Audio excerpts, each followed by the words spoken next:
today we have with us Mr. Mithlesh Jain, who's the co-founder of ERise EV.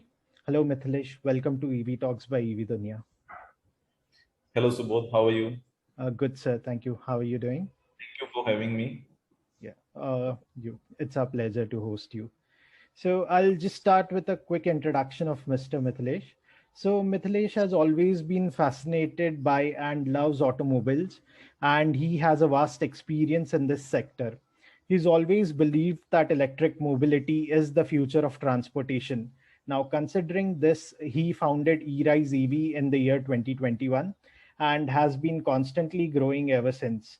He's a visionary entrepreneur and technology enthusiast.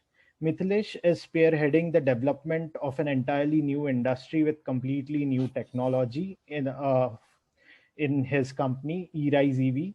And he is recreating the way of transportation with its breakthrough green venture targeted at offering an environmentally friendly mode of mobility.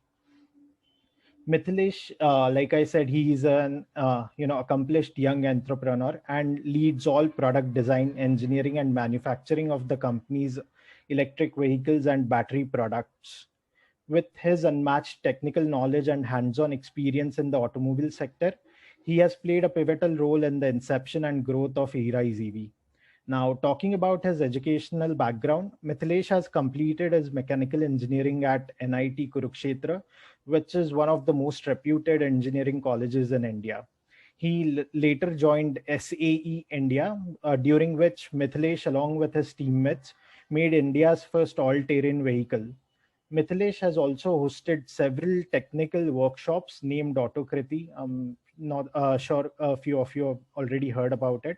So Autokriti drew, vast participation from more than 500 students in North India.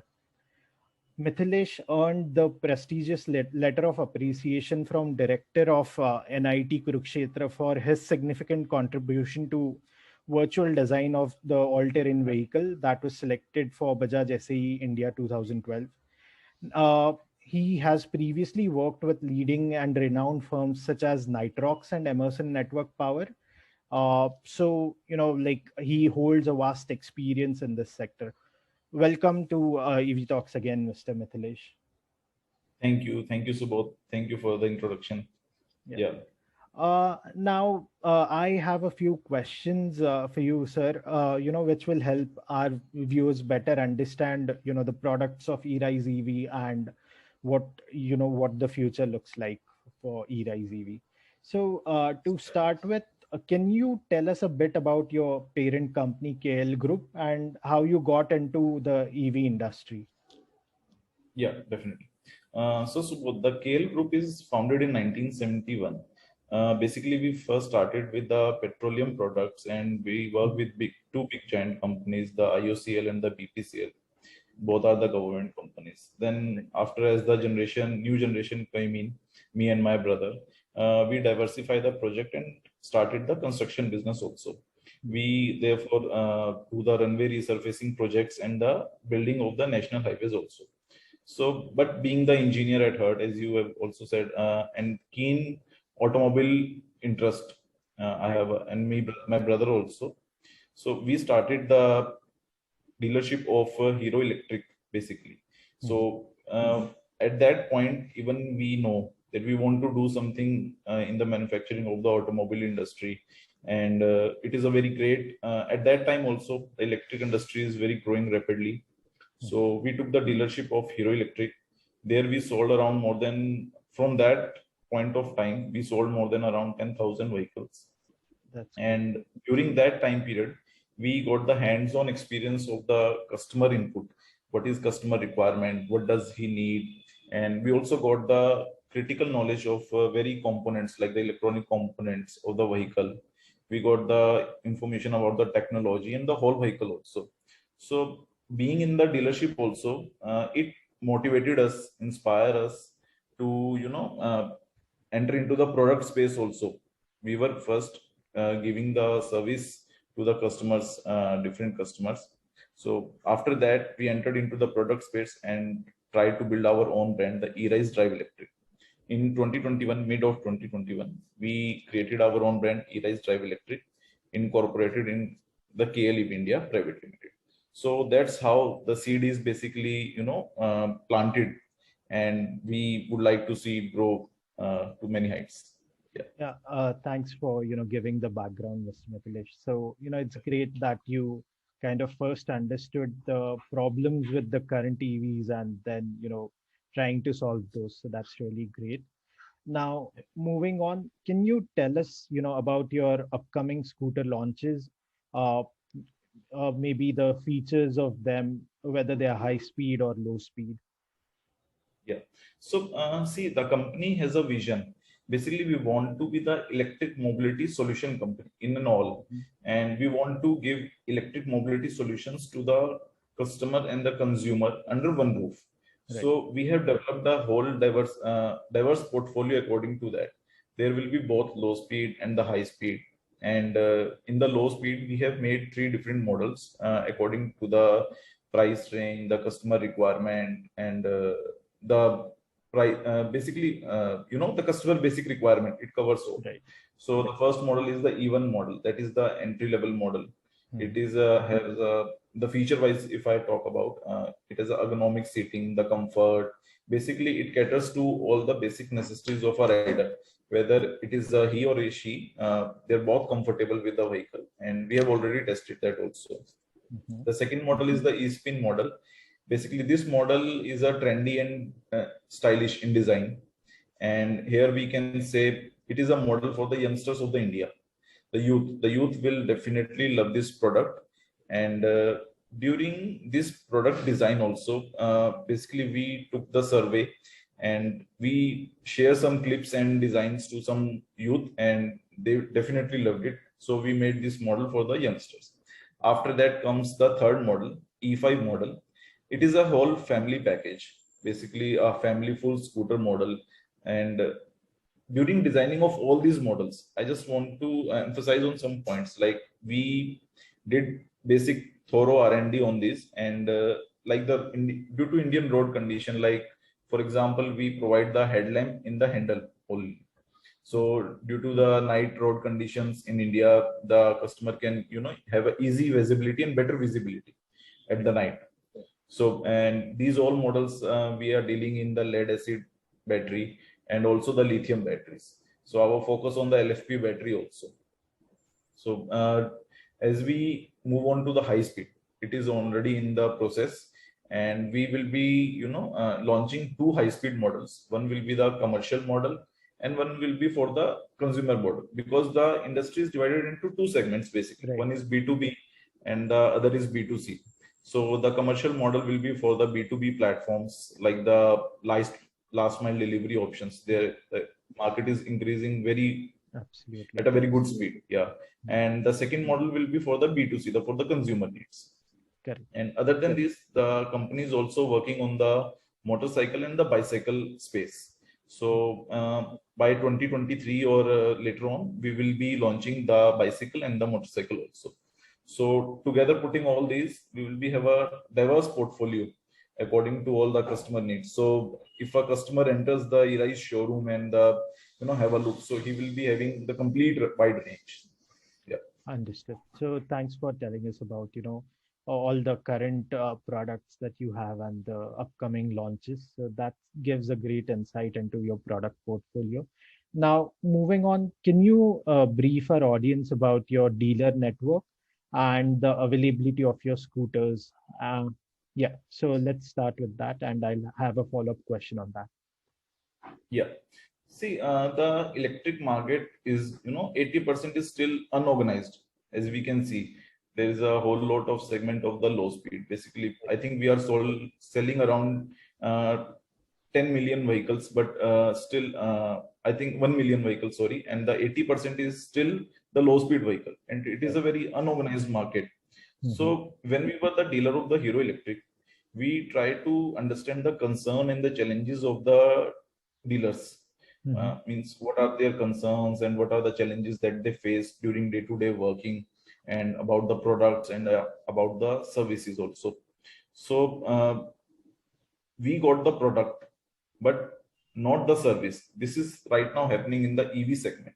But we are emphasizing on the 3S model. The sales will be there, the spare will be there, and the after sales service will be there. So we will be giving only the 3S dealership patterns only. So during the pilot project, we sold around 10,000 vehicles on road. We did the thorough R&D on it. We do the testing. First, we validate the product. Then we did the testing on the road also. So during that testing, we got some, challenges also, but we overcome that. And we are now open to the pan-India dealerships also. So, but we will be providing only the, 3S patterns only. We have ensured tie-ups with the insurance partners that will be given to the customers. We will be providing customer financing also. We will be helping our dealer by inventory funding also. So we are looking forward to that. And in the expansion plan, as you asked, we will be expanding globally after some time. And for the future expansion, we will be, growing pan-India, and the team is already in place for that. Understood. Yeah, thanks for, answering this question, Mithlesh. Now, moving on, according to you, your experience so far, what are the current barriers to EV adoption in India? Yeah. So, Subodh, there are not barriers as I would put it, but there are some gaps that need to be bridged down. Yeah. So one is the, easy availability of the skilled manpower. EV is a very growing market and growing at a very fast pace. Basically, we will be seeing a hockey stick growth in the EV segment from the past few years. But the skilled manpower is not available very easily in this segment. And other than this, I think the financing is a very crucial issue here. Basically, some NBFCs and some private banks have put their interest in this, but not the government banks. The government banks, we see there are not very government banks that are financing the consumer. Basically, they don't, because of the resale value of the vehicle that need to be worked on. Yeah. So other than this, there is a charging infrastructure. It is improving, but that needs to be still worked on. Basically, the battery standardization is a very issue in the charging infrastructure also. So it need to be worked on. It is a very greenfield area that need to be looked upon. Other than this, I would say there is a customer satisfaction. There is a customer safety concern, quality norms. There should be very stringent, and as we have come upon very few incidents lately, so there should be quality norms that should be very stringent and should be looked upon by the government also. Right. Other than this, basically this is an automobile market, but some people are looking it is a product market.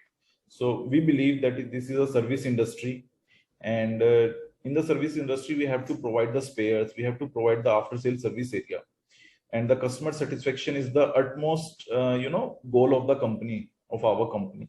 So it needs to be, worked upon, I think. And other than this, basically there are some critical components of the sourcing, which the sourcing is not readily available with us. And we are, working on that, like the semiconductors, as the government is also working on that. Yeah, that is I think, bigger gap. Yeah. Thanks for, sharing your experience so far, Mithlesh. I think you've checked every point that, the end consumer is concerned about. So you've mentioned all of that. That's great to hear from you. Now, moving on. So can you tell us a bit about your manufacturing setup, and are you, planning any own or exclusive stores? You mentioned about, giving dealerships, but any plans of exclusive stores? So first, coming to the stores, we will be giving only the exclusive stores into the India. We will not be going for the multi-brand, as I put it. We will be providing only the dealerships that only work as a 3S model only. Because see, once we sell the vehicle to the customer, it regularly needs a service and the spare. We cannot ignore that. Basically, because it is an automobile market and there are lots of parts that needs to be serviced and the after sale, concerns. Yeah. So we will be providing only the exclusive dealerships across pan India. Yeah. Okay. And we will be having our own, dealership also in Delhi soon. We will be launching that also. We are looking forward for that. Yeah. And the manufacturing setup, as you asked, basically we have a current location in the outskirts of the Rohtak only, and we have a 95,000 square feet area that has having a current capacity of around 30,000 vehicles per annum of the production capacity, but it can be expanded to around 3 lakh vehicles per year.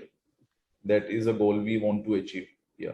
And other than that, we have a state of art R&D facility that is a close about to 10,000 square feet area in the Rohtak only.